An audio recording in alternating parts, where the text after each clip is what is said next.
Let's bring in Bloomberg's Brody, who covers Oracle. And it is a big change at the top.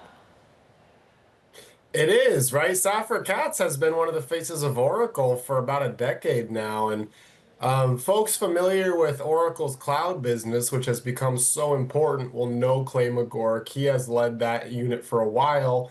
The fact that he is being elevated in this way maybe isn't a shocker. The timing is. They were both promoted, Clay and Mike, to president in June. Now all of a sudden they're becoming CEOs, and so it's been a busy couple of months at Oracle. If you speak to anyone that's involved in this massive AI infrastructure build out right now, Clay's name comes up quite a lot. I was interested in reading your story that they are co-CEOs, but the comp is different between the two of them. Could you just explain that a bit, Brody? Right, they're co-CEOs, they have the same title, but one of them is going to make 150 million more in stock awards. And so that doesn't exactly sound equal to me, right? What we know about Oracle right now is that the cloud infrastructure business is set to become their largest business by an incredible margin. And so the person who leads that unit is about to make significantly more money.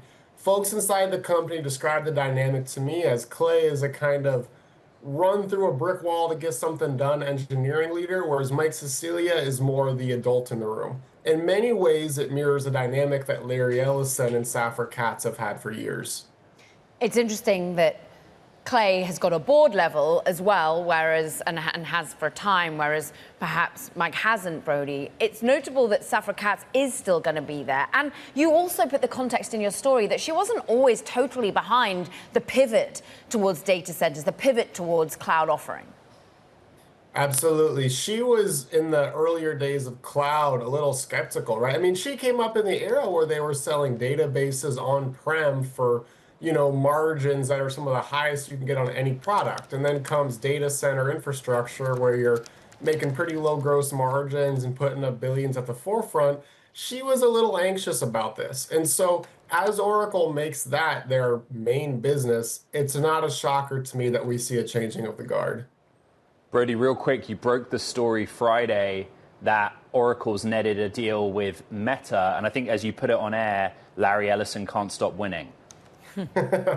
Right. Well, we all know that Oracle had this massive deal with OpenAI, and the worry was that are they going to be a one-trick pony? Are they going to have really bad customer concentration? We broke on Friday that they have another 20 billion deal with Meta seemingly coming down the pipeline. And so it shows that Oracle is seriously being taken as a provider of this kind of AI infrastructure.